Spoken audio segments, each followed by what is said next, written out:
Welcome to Crisis in Perception, where we examine the systems shaping our world one book at a time. We're diving deep today into one of the most foundational and, well, often unexamined systems we rely on, data. Mm-hmm. We're taught to assume that data, whether it's, the big algorithms governing our finances, the stats that inform government policy, or even the design specs for a simple tool, is objective, neutral, universal. Right. That it's impartial. That it's just giving us a clear, unbiased truth about the human experience, regardless of who's collecting it. But what if it isn't? And that assumption of neutrality is precisely the crisis in perception we are tackling with Caroline Criado Perez's, frankly, essential and seismic work, Invisible Women, exposing data bias in a world designed for men. Okay, so what's the core argument here? The core argument isn't just that data is incomplete. It's that the entire global mountain of information, which she calls big data, is fundamentally riddled with bias. Oh, so? Because of a pervasive structural failure in the data collection itself. The data is filled with what she calls big silences. And this is the crucial distinction we need to make right at the start. This deep dive is not about individual prejudice. No, not at all. It's not about malice or people having bad attitude. It's far more insidious. We are looking at systems design, measurement, and systemic exclusion. The bias she exposes is structural and institutional. It stems from a deeply ingrained cultural habit. She calls it a double not thinking. A double not thinking. Can you unpack that? Well, men go without saying, meaning they are the default, the standard. And women. And women simply don't get said at all. Their experiences just aren't collected, they aren't measured, they aren't accounted for. So when policymakers, designers, or scientists say human, on the whole, they're defining it by male experience. So that's the diagnosis. What's our mission for this deep dive then? I think our mission is to analyze how the world operates on this male default, explore how the resulting gender data gap systematically affects everything from, product design and urban infrastructure to health and economic outcomes. And ultimately, to understand the measurable, often deadly costs of having systematically constructed a world that excludes half the global population. Exactly. This is a system-level analysis of how omission equals disaster. Okay, let's start by introducing the author, Caroline Criado Perez. She's well known for her work as a writer and advocate, focusing specifically on gender and policy. Right, she's led some very high-profile campaigns. But crucially, her focus in Invisible Women isn't on proving that individuals hold sexist beliefs. No, she's looking at the systems themselves, the policies, the databases, the designs, how they perpetuate these massive gaps regardless of anyone's intent. Precisely. She's interested in the outcome, not the private motivation. She says the gender data gap isn't generally the product of malicious intent, but rather, as she puts it, a kind of not thinking. An unconscious cognitive bias that becomes institutionalized. Yes, and that leads us directly to the central, I would say, devastating thesis of the book. The world is built around a male default. And that idea, the male default, it's not just a metaphor for patriarchy, is it? It's a very literal description of how data is gathered and interpreted. It's completely literal. It's a reality where male lives and male bodies are taken to represent the universal human experience. The fundamental absence of sex-disaggregated data, that is, data separated and categorized by sex, systematically excludes women from design, from policy, from safety considerations. And the book makes a key distinction there, right? Between sex and gender. A very necessary distinction. Sex is the biological characteristic, but it's gender, the social meaning we ascribe to that biology, that drives the exclusion. The female body itself isn't the problem. The failure to account for it in research is. What's fascinating here is how deep that concept of the male default runs historically. We're talking about habits of thought that are thousands of years old. Oh, it's an incredibly old habit. I mean, you can trace this foundational bias back to the dawn of Western philosophy. Aristotle, back in the 4th century BC, boldly articulated this when he called females a departure from type. A departure from type? Wow. He acknowledged this aberration was a natural necessity, needed for reproduction, but the male was clearly established as the ideal, the standard, the type. And that structural thinking just continued right through the development of modern science and evolutionary theory. The book talks about the dominance of the man-the-hunter narrative. Yes, that became entrenched after a seminal 1966 symposium on primitive hunter-gatherer societies.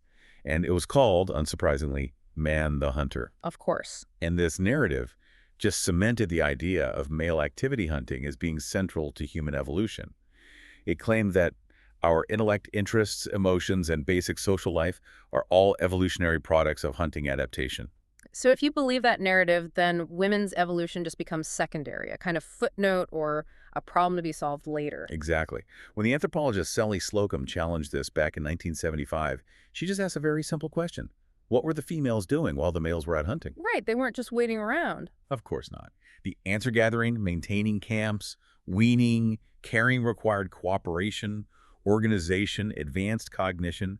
It was equally central to human development, but it was just consistently silenced in the dominant narrative. So the male experience wasn't just an experience, it became the only experience deemed worthy of defining the entire species. And this bias isn't confined to dusty academic texts. It's woven into our language, Yeah. the very building blocks of how we communicate. The linguistic evidence is pretty overwhelming, isn't it? It is because language both reflects and reinforces this historical power structure.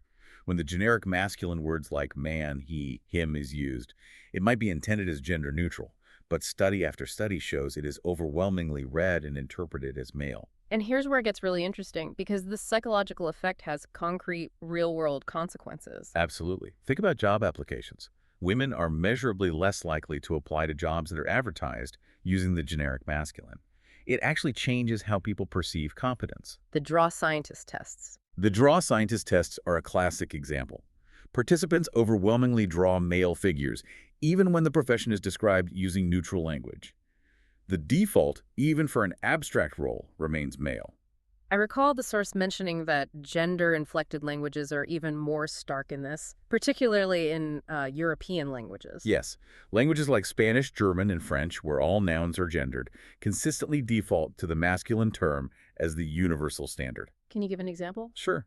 Take the German word for lawyer, Anwalt. That's the masculine form, and it's used generically. If you specifically want to refer to a female lawyer, you have to use the modified term Anwältin. The female has to be marked as the exception. So the point isn't just the word itself, but that the structure of the language forces women to be identified as exceptions, as deviations from the assumed male norm. That is precisely the structural problem. If you have a large mixed group, say 99 women and 1 man in Spanish, the group is referred to using the masculine plural, los profesores. The generic masculine instantly absorbs and erases the female majority. It's subtle, but incredibly powerful. And it constantly positions the female as a deviation from the male type, the other, as Simone de Beauvoir famously diagnosed. That expectation that the male experience is universal, it makes women's experiences seem niche. Or worse, subjectively ideological. This is the cultural data gap. And it's critical because it sets women up to be forgotten, to be ignorable, and ultimately disposable when it comes to systems design. The book has that example of a university course titled White Male Writers, right? Yes, and it makes headlines because it marks the default, but a course simply titled Female Writers passes completely unremarked because the male experience is the assumed invisible baseline, and that invisibility is the foundation upon which unsafe systems are built. Okay, let's unpack this with some concrete daily examples. Because this data gap isn't just theoretical history. It has immediate and often shocking consequences for comfort, for daily life, for safety, and for health. Right, let's get into the specifics. The most relatable examples of the male default in design often relate to, well, physical comfort in shared spaces. I have certainly experienced this. Office temperature. Ah, yes. The freezing office. I was fascinated to learn that office temperature standards worldwide are based on an incredibly specific and, frankly, outdated formula. It's a perfect example of a system designed by and for the default. That standard is based on a 1960s formula calculating the metabolic resting rate of the average 40-year-old 70-kilogram man. So, not the average person. Not even close to the average person today, and certainly not the average woman. The problem is, this calculation systematically overestimates the female metabolic rate by up to 35%. And the practical result? The practical result is that offices are consistently about 5 degrees Celsius too cold for women. It's not just irritating, it can genuinely affect concentration and productivity. It's a perfect, everyday microcosm of a world designed for one half of the population. And it extends to physical interaction with equipment, doesn't it? Where physical dimensions matter. Things like a simple tool or even a musical instrument, the piano keyboard. The standard 48-inch piano keyboard is a great example. It demonstrably disadvantages 87% of adult female pianists. Their hand spans are just smaller on average. And this isn't just about performance, it's a health and safety issue. A huge one. It leads to a 50% higher risk of repetitive strain injury, or RSI, for female pianists. Similarly, common tech like smartphones, which are often sized for male hands, contributes to musculoskeletal symptoms in women. This is a fact that's often overlooked because the research into technology's impact frequently fails to sex disaggregate its data. So when design defaults to the male size, it introduces injury risk for the female size. Exactly. The stakes get much, much higher, of course, when we move from comfort and performance to life or death safety. The car safety data is maybe the most visceral example because it directly links the male default to death and serious injury statistics. This is where the structural bias is literally deadly. It is. Crash test models have historically been designed using male anthropometry, the average male measurements. And as a result, the source confirms that women face a significantly higher risk of serious injury or death in car crashes. Because the safety features themselves, the seatbelts, the headrests, they were calibrated for male bodies. Calibrated for male bodies, male weight distribution, male musculature. When a woman is involved in a crash, her body's average weight distribution, her shorter stature, her lower neck strength, they're not adequately protected by systems that were optimized for men. I heard that female crash test dummies were only mandated very recently in some places, and even then, they were often just smaller versions of the male dummy, not genuinely anatomically correct. That's absolutely right. For decades, the industry's response was often just to use a small male dummy, which is fundamentally insufficient. The risk reduction you get from a safety feature is only guaranteed for the population it was tested on. So if the test subject is male, The feature is optimized for men. One UK study found that women are 47% more likely to be seriously injured than men in a similar crash, even when you factor in variables like mass. This isn't a random outcome. It's a design failure rooted in exclusion. and that issue of design defaulting to male dimensions affects personal protective equipment, PPE in the workplace too. It must create real hazards for women in fields that rely on this equipment. It creates systemic, daily safety hazards. Most PPE is designed and manufactured based on average male dimensions. So when employers order gear for female workers, the easiest and cheapest solution is often to just order size small male gear. Which doesn't fit properly. The results are unacceptable. Loose gloves can get caught in machinery, leading to horrific accidents. Body armor designed for a male torso fails to adequately protect female police officers or military personnel and often hinders their ability to even reach essential equipment. A book mentioned a female Coast Guard. Yes, she described the standard one-piece overalls as making urination a major operation because all the foul weather clothing and harnesses have to be removed. When safety equipment doesn't fit, it ceases to be safe. It's one thing to see these scattered examples of poor design, a cold office, a dangerous car, ill-fitting PPE, but the truly unsettling part is realizing these aren't isolated accidents. That same logic, the male default, is actively reproduced in public policy and urban planning. And often costing taxpayers and citizens immensely. The case of snow clearing in the Swedish city of Karlskoga is a fantastic, quantifiable example of how biased priorities cost real money. Okay, let's unpack that. What was the original biased policy? Initially, they followed standard procedure. Clear the major traffic arteries first. This favored men who disproportionately drive cars for commuting. But when they actually looked at the data, When they analyzed the travel patterns of their citizens, they realized men and women travel differently. Women are far more likely to walk, to take public transport, and to engage in these complex patterns called trip chaining. trip chaining. That's where you combine multiple errands into one journey, right? Exactly. Combining work, school drop-offs, elder care, shopping, all into one convoluted route. So by prioritizing cars, they're basically ignoring the travel needs of their largest population segment, caregivers and walkers. Precisely. So when they changed their policy to prioritize pedestrian walkways, public transport routes, and cycling paths first, they didn't just improve accessibility, they realized incredible cost savings. How so? Well, northern Sweden had been tracking hospital admissions for injuries from slipping on ice and snow since 1985. Pedestrians account for half of all traffic-related injuries in snow, and critically, 69% of these slipping victims were women. Wow.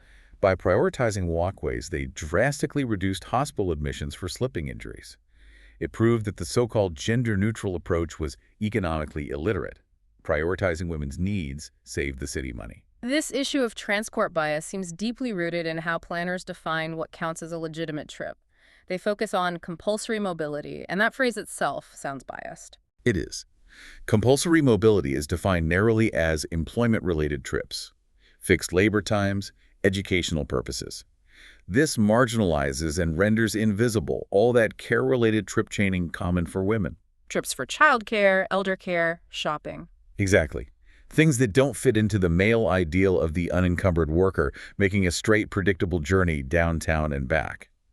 Transport authorities frequently omit shorter pedestrian trips from surveys, essentially assuming women's travel patterns are irrelevant to infrastructure policy. Wait, if this trip chaining is such a massive part of a city's movement, why was it deemed too difficult to measure? Was it a technical block or was it just political convenience? The source suggests it's primarily convenience and historical habit. Transport authorities often resist measuring these complex travel patterns because they argue it doesn't affect the maximum capacity of systems. In other words, they're optimizing for the efficiency of the single male commuter at rush hour. Not for the fluidity of essential daily life. But simple policy changes can have huge impacts. The London Hopper fare system, which allowed 2 bus trips in 1 hour for the price of 1, disproportionately helped women, who make up the majority of bus users and are more likely to transfer buses due to trip chaining. Urban planning also intersects heavily with safety. Failing to account for how women navigate public spaces results in environments that feel and often are unsafe. And crime statistics often mask the problem. Sexual violence and harassment on public transport. Globally, 77% to 96% of it goes unreported. This leads to what researchers call avoidance strategies. Women taking longer, more expensive routes, or even quitting jobs altogether to avoid transit exposure. Exactly. Vienna is a great example of an attempt to fix this proactively. Data showed that girls' presence in parks dropped off significantly after the age of 10. Why was that? City officials reasoned that the large, open spaces, which were typically dominated by boys and young men playing sports, were intimidating. So by subdividing these large spaces and adding more wider entrances, they reversed the trend. They made the spaces feel safer and more welcoming for girls, integrating them back into public life. The notorious toilet queue is another ubiquitous example of this public design failure. It's the perfect illustration of how equality can actively create inequity. Oh, absolutely. Providing an equal number of stalls for men and women sounds fair, right? But it ignores biological and social realities. Women take up to 2.3 times longer than men to use the toilet. Why is that? A whole range of factors.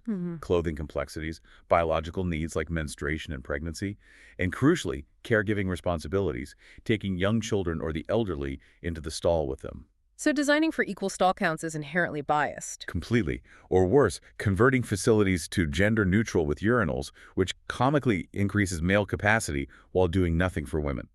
The insight here is, we must design for need, not for uniformity. And the consequence isn't just a long line, it has health ramifications. It does.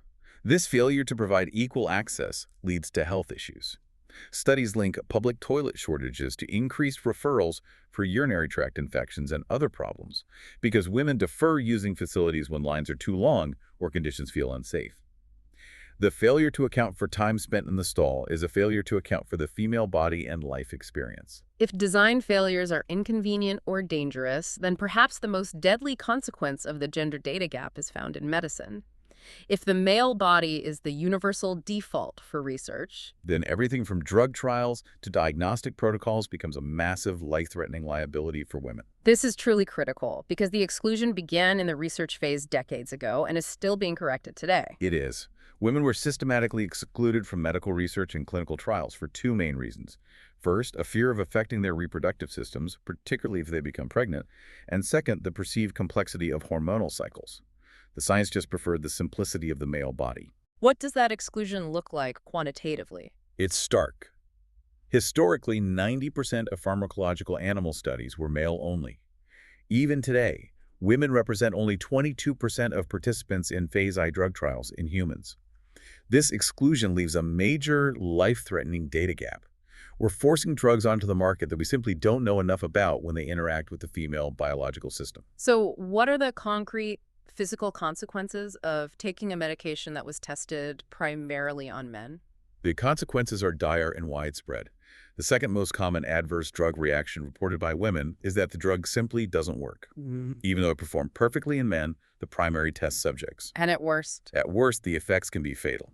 Drugs commonly prescribed for high blood pressure have been found to lower mortality in men, but to increase cardiac-related deaths among women.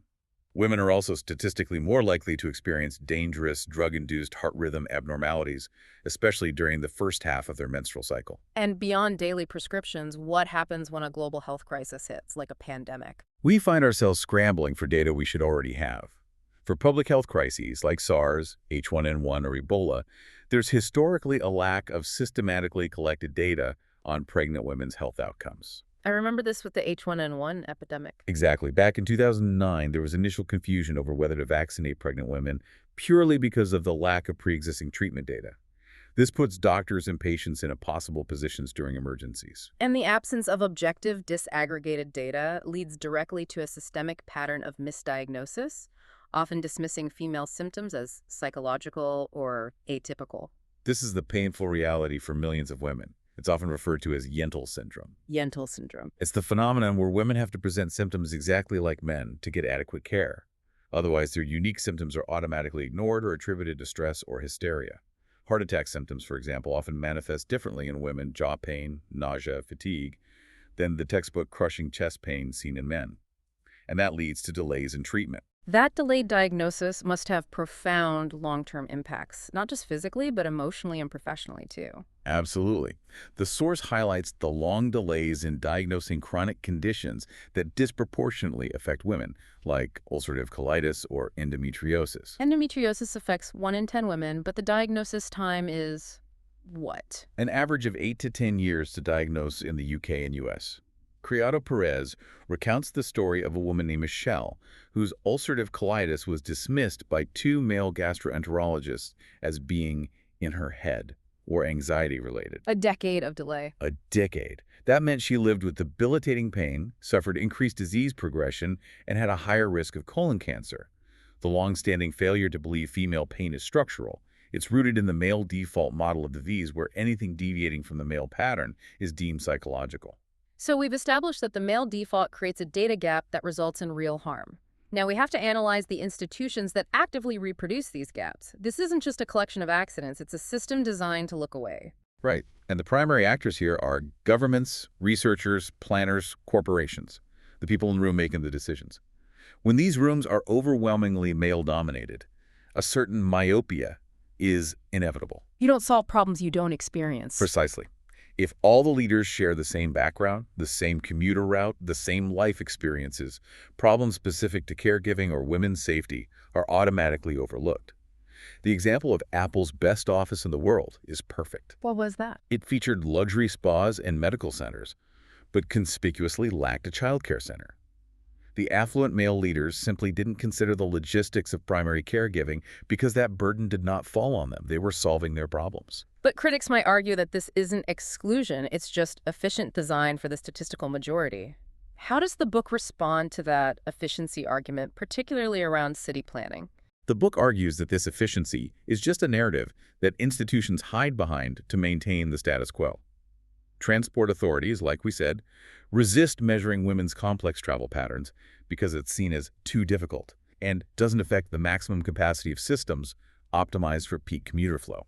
So it's not efficiency, it's the prioritization of the unencumbered male worker over the complex, essential female caregiver. Exactly. And that prioritization is literally written into law through things like zoning. How does zoning play into this? Well, traditional zoning laws legally divide cities into single-use areas, commercial, residential. This system assumes that unencumbered worker, ideal, a person who leaves their residential area, commutes straight to the commercial area and returns. Which severely complicates life for primary caregivers who need mixed-use proximity to juggle childcare, shopping, and work. Right.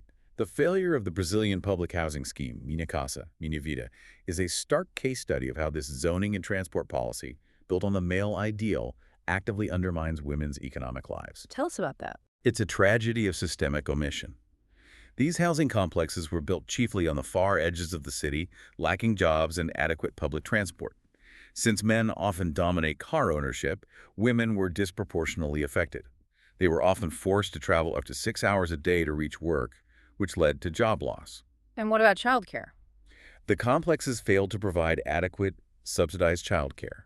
So when women, forced out of the formal economy, tried to set up small, informal businesses in their homes, they risked eviction because zoning laws strictly forbade turning a residential zone into a workplace. They were trapped. The entire system, from planning to regulation, was designed to ignore their reality, forcing them into a double bind.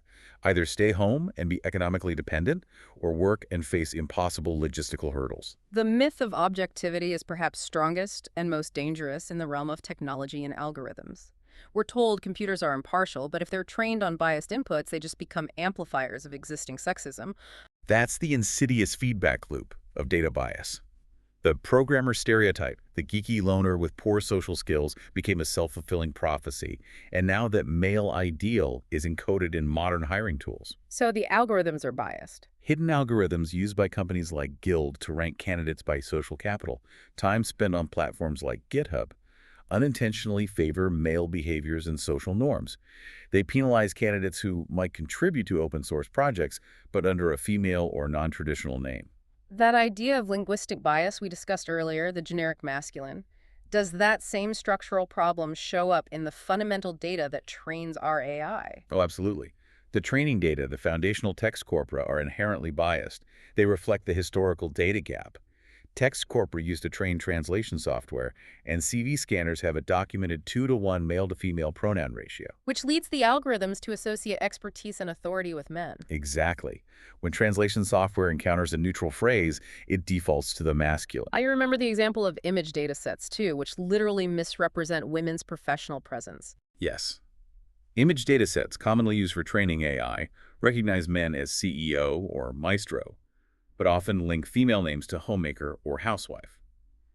An algorithm trained on this gap-ridden visual data could literally deem a male programmer's website more relevant than a female programmer's, even if the content were identical.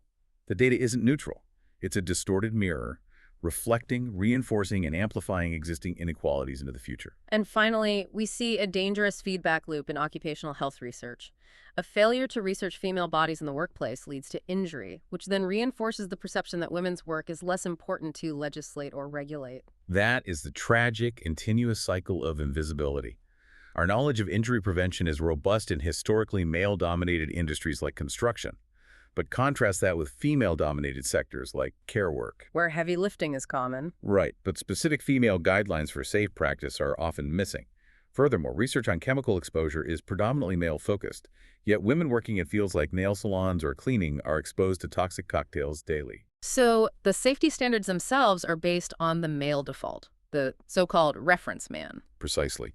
Safe limits for radiation exposure, chemical exposure, even certain physical labor regulations are often based on the male ideal reference man, which turns out to be anything but safe for the average woman. A failure to research the female body in these specific environments leads to a measurable rise in serious injuries and illnesses among female workers, which reinforces the systemic neglect and suggests falsely that women's work is inherently less dangerous or less valuable to legislate. This book makes a powerful case that invisibility isn't just a social problem or a safety issue, it's an economic disaster. Ignoring half the population comes with a massive, quantifiable price tag that affects global GDP. And the primary structural flaw is how we measure economic health. Yeah. Our current model GDP completely excludes unpaid work. Childcare, elder care, cleaning, cooking, the necessary backbone of society. Yes. And globally, 75% of this unpaid work is done by women who spend between 3 and 6 hours per day on it, compared to men's 30 minutes to 2 hours. If that work were monetized and included in GDP, the global economic map would shift dramatically. Yeah, it would fundamentally rewrite our understanding of women's economic centrality. McKinsey estimated that without the increase in female labor participation in the U.S. between 1970 and 2009, U.S. GDP would be 25% smaller. 25%? That's huge. It is. And the continued failure to value and redistribute unpaid work results in the steep penalties of motherhood. In the U.S., the pay gap between mothers and married fathers is 3 times higher than the pay gap between men and women without children. Why? Because the societal expectation of unpaid care work pushes mothers out of full-time employment. A German study backed this up, finding that a woman with 1 child could expect to earn up to $285,000 less by age 45 than a woman who worked full-time without interruption. And this is made worse by taxation systems that are covertly biased against the secondary earner, who is usually the woman, trying to balance paid work with that unpaid care burden. That's the insidious nature of the tax bias in many developed nations. In countries like the US, UK, and Japan, tax systems encourage joint filing or provide breaks that favor the main wage earner, who is typically male. Can you break that down for us? To simplify, imagine a woman earns $40,000 and her husband is the high-earning main provider. Because they filed jointly, her income gets stacked into his highest tax bracket. This means her first dollar of income is taxed at his highest marginal rate, say 40%, when, if she were single, her tax rate would be much lower. So the system effectively punishes the secondary earner for working. It tells them the net gain from your paid labor is too small to justify the effort, especially when you weigh it against the massive cost of childcare. Exactly. It actively discourages women from working more paid hours, reinforcing their role as the primary unpaid caregiver, and thus maintaining the pre-existing economic and social structure. It's an institutionalized penalty on paid female labor.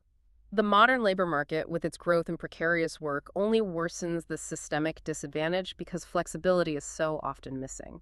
The startling growth of precarious work zero-hours contracts, short-term unstable employment disproportionately impacts women. For example, 1 in 8 British women is employed on a zero-hours contract. This type of employment is just incompatible with the massive fixed demands of unpaid care work, where a caregiver needs reliable hours to manage drop-offs and appointments. And this burden is compounded by the high cost of childcare, which can financially cancel out the benefits of working for many women. The numbers are staggering. UK parents spend 33% of their net income on childcare, far above the OECD average of 13%. When childcare costs are prohibitively high and the tax system penalizes the secondary earner, the rational economic choice for a family often becomes having the woman reduce or eliminate her paid work hours. Which again reinforces the invisibility of women in the formal economy. Exactly. But the research suggests public investment in childcare can actually solve both the economic and gender equity problems simultaneously. It can create a virtuous circle. How so? Well, the data supports that completely. Publicly funded childcare, as you see in Denmark, acts as an economic stimulus. It significantly lowers the gender wage gap by allowing women to enter the workforce, and it increases tax revenue from those women's salaries, recouping almost all the initial investment cost. So investing in infrastructure that supports care is not a social cost. It's sound economic policy. Exactly. And conversely, failing to provide supporting infrastructure like Apple's state-of-the-art campus without a childcare center is an economically short-sighted decision that continues to penalize half the workforce. The moment of crisis is when this data gap becomes most acutely deadly, as societal restrictions and invisibility compound the risk for women. When systems collapse or are stressed, women are disproportionately affected. In the 2004 Indian Ocean tsunami, up to 4 times as many women died as men in some areas. 4 times. And this was not a biological difference. It was a societal one. In certain cultures, women were less likely to know how to swim or climb trees, and were often socially restricted from leaving home without a male relative, preventing them from fleeing quickly or effectively. Invisibility in normal times becomes lethality in crisis. And post-disaster planning consistently excludes women's voices, leading to relief efforts that fail to account for essential needs, often making the crisis worse. Post-conflict and post-disaster planning after events like Hurricane Andrew in 1992 or Hurricane Katrina in 2005 are typically male-dominated. They neglect women's social networks and community needs. What happened in New Orleans? In New Orleans, the demolition of public housing scattered women who had relied on those close-knit networks for safety and mutual support. It destroyed the social infrastructure that was crucial for recovery. And during the 2014 Ebola outbreak in Sierra Leone, initial quarantine plans ensured food delivery, but failed to account for water or fuel. So women had to leave the home. They had to leave to collect these essentials, and in doing so, they drove the spread of infection. All because the planners failed to see the full scope of women's daily labor. So this deep dive really shows how deeply modern systems encode values that are anything but neutral. They reinforce existing inequalities, even through seemingly objective measures like data. And one of the most compelling patterns is the active resistance to correction, even when data is presented. The book details how men in academia rated fake studies that denied gender bias higher than real studies that proved it did exist. Systems resist change when the default is comfortable and unchallenged. Right. The persistence of male bias shows how difficult it is to displace the idea of male universality. When women are excluded from history, from culture, from power structures, when, for instance, Felix Mendelssohn publishes his sister Fanny Hensel's musical work under his own name, their experience is rendered niche, and the male experience remains universal. And that structural reality is why representation can feel like an iniquity to those who embody the universal default. The outrage over a female Doctor Who or female leads in major film franchises is a reaction to a perceived loss of territory that was always assumed to be male by default. Exactly. When the default is male, any minor attempt at inclusion is misinterpreted as an attack on objective meritocracy. And this ties back to the myth of neutral data. Data, whether it's a centuries-old history textbook, a statistical sample size, or a modern machine learning text corpus. It reinforces existing inequalities if the inputs are biased. This projection bias, where one group assumes their experiences mirror humanity's experiences, allows the default viewpoint to claim itself as objective common sense, while anything seen from a female perspective is dismissed as niche or ideological. But the book provides hope by highlighting the transformative power of inclusion and the unexpected breakthroughs that occur when we close the data gap. The success stories are compelling. Gender-sensitive policies in Vienna and London resulted in cost savings and safer, better infrastructure. Including women in peace talks consistently results in broader agendas that address issues like inclusivity and local needs that male elites typically overlook. And there's that delightful example from mathematics, the story of Dina Taimina, the Latvian mathematician. Ah, the crocheting mathematician. It does sound like something out of a fairy tale. That it's real. It's a wonderful moment of discovery. Taimina solved a problem that had eluded mathematicians for over a century. How to model a hyperbolic plane, a difficult concept in geometry. When she saw the battered, abstract paper models her colleagues were using, she realized she could use the traditionally feminine skill of crochet to model the space perfectly. Creating a physical object that was intuitive and scientifically precise. And here's where it gets really interesting. She didn't invent a new mathematical technique. She applied a craft that had previously been dismissed as merely domestic or decorative to solve a high-level theoretical problem. So this wasn't just a cute story. Not at all. It was a fundamental, transformative contribution to the understanding of the shape of the universe. It demonstrates that when women are excluded from the production of knowledge, humanity loses out on potentially revolutionary insights, simply because the necessary perspective, in this case, connecting textile work with advanced geometry, was deemed irrelevant or secondary to the serious work of mathematics. Closing the data gap isn't just about fairness, it's about optimizing human knowledge and innovation. So if we step back and look at the whole system exposed by invisible women, the takeaway is clear. The world is systematically designed to forget half its population. Resulting in significant measurable costs to health, safety, economic productivity, and global stability. We've seen that the problem is not isolated malice, but the deeply ingrained structural nature of the male default. Reinforced by institutions, amplified by supposedly neutral algorithms, and perpetuated by the very laws and designs that govern our daily lives. The consequences of this systemic omission range from shivering in an office, to being seriously injured in a car crash, to delayed medical diagnoses, or even death in a natural disaster. If the problem is the gender data gap, then the fundamental solution must be closing the female representation gap in every field. In research, design, and decision-making. Because when women are included, they bring the necessary data and perspective to solve problems that were previously deemed insoluble riddles. That's the essence of the argument, isn't it? It is. Whether it was Freud trying to solve the riddle of femininity or city planners struggling with pedestrian safety, the answer was often staring us in the face. We simply needed to ask women, include women in the research, and mandate their presence in decision-making roles. That systemic inclusion is what transforms society, leading to better outcomes for everyone, because the data we collect finally reflects the entirety of human experience. That leaves us with a final provocative thought to explore. Caroline Criado Perez's work exposes the vast economic and human costs of the data we know we lack. But considering the countless areas of design, medicine, and research that we currently assume are functioning perfectly, what revolutionary insights might humanity be missing right now, simply because the person who holds the key perspective has been rendered invisible? Think about that the next time you step into a standard room, sit in a standard car, or rely on a standard piece of software. We have been deep diving into the sources for invisible women, exposing data bias in a world designed for men by Caroline Criado Perez. This book provides essential reading on how systems shape our reality. We strongly encourage you to read the book yourself, support the author's work, or check it out from your local library. For a shorter visual overview of this topic, see the mini explainer linked in the description. If you enjoy systems-level analysis like this, please like, subscribe, and comment with books or topics you'd like us to explore next.